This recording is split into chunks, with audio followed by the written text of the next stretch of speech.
12:30 একটার দিকে হচ্ছে রাবার বুলেটটা আমার গায়ে লাগে। তো ওইগুলো আপনি জড়ো হয়েছিলেন কয়টায়? দুপুর 12টার দিকে। 12টার দিকে। আধা ঘন্টা স্লোগান টোগান দিলেন। আমি তারপর যাওয়ার সাথে সাথেই হচ্ছে মানে ধাওয়া পাল্টা ধাওয়াটা শুরু হয়। আমি একটু লেট হয়ে গেছিলাম ওই দিন আর কি।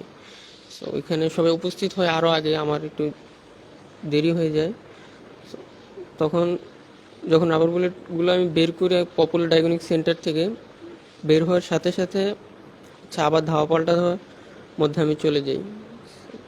যাওয়ার পরে 2:30-3টা নাগাদ হচ্ছে এই রিয়েল বুলেটটা 9mm এটা আমার মেরুদণ্ডের পিছনে লাগে। তো তখন আমি রাস্তায় পড়ে যাই মাটিতে। তারপর মাটিতে পড়ে আশেপাশে সাহায্যের জন্য আবেদন করছিলাম। তো তখন আমাকে উঠিয়ে ইসলামী হাসপাতালে নিয়ে যায়। তো ওইখানে রাখে না আমাকে, আমার ফ্রেন্ডরাই আমাকে নিয়ে দৌড়াদৌড়ি করছিল। ফ্রেন্ড, বড় ভাইরা ওরাই ছিল। আমাকে ইসলামী হাসপাতালে এনে রেখে দেয় যারা নিয়ে আসছিল। মানে তখন বাসার লোকজন জানে? আব্বু আম্মুকে খবর দেওয়া হয়েছিল?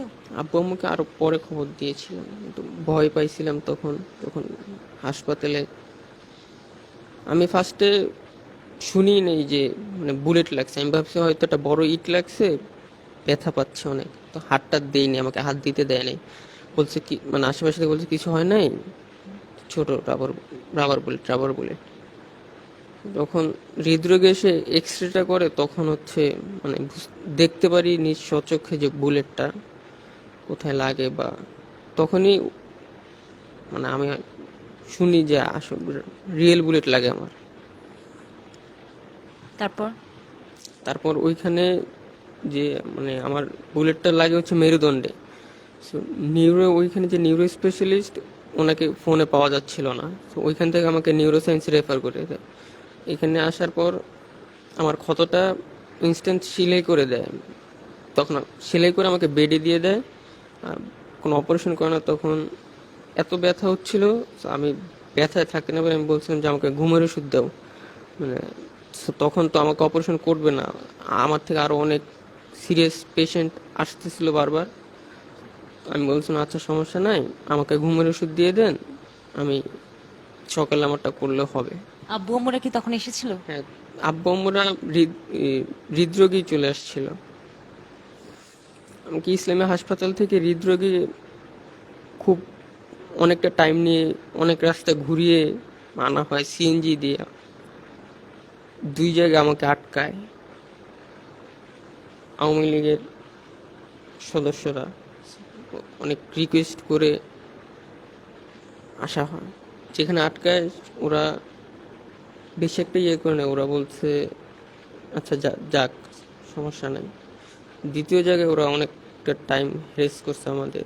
কি বলছে, আমি তো সিএনজির ওনার মতো ভিতরে অবস্থা ছিলাম। বুঝলেন না? তখন কি বন্ধু বান্ধবরা ছিল?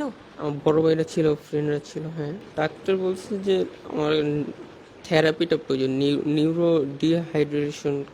এটা হচ্ছে সিঙ্গাপুরে নিয়ে যেতে বলছে আমাকে। পরশু দিন সার্জারি আসছিল, উনি বলছে দেখবে বিষয়টা।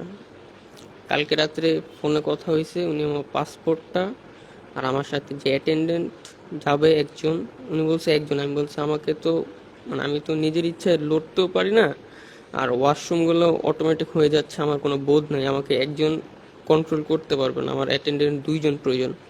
উনি বলতেছে এটা তো পসিবল না, অ্যাটেন্ডেন্ট একজনে। তাও আমি ওনাকে আমার আর বাবার পাসপোর্টের ছবি হোয়াটসঅ্যাপ করে দিয়েছি। আর পরে আম্মুকে আম্মুর পাসপোর্টটা সাথে একটা মেসেজ এগুলো বলে ওনাকে আরেকটা মেসেজ দিয়েছি, উনি ওটা সিন করে নেন।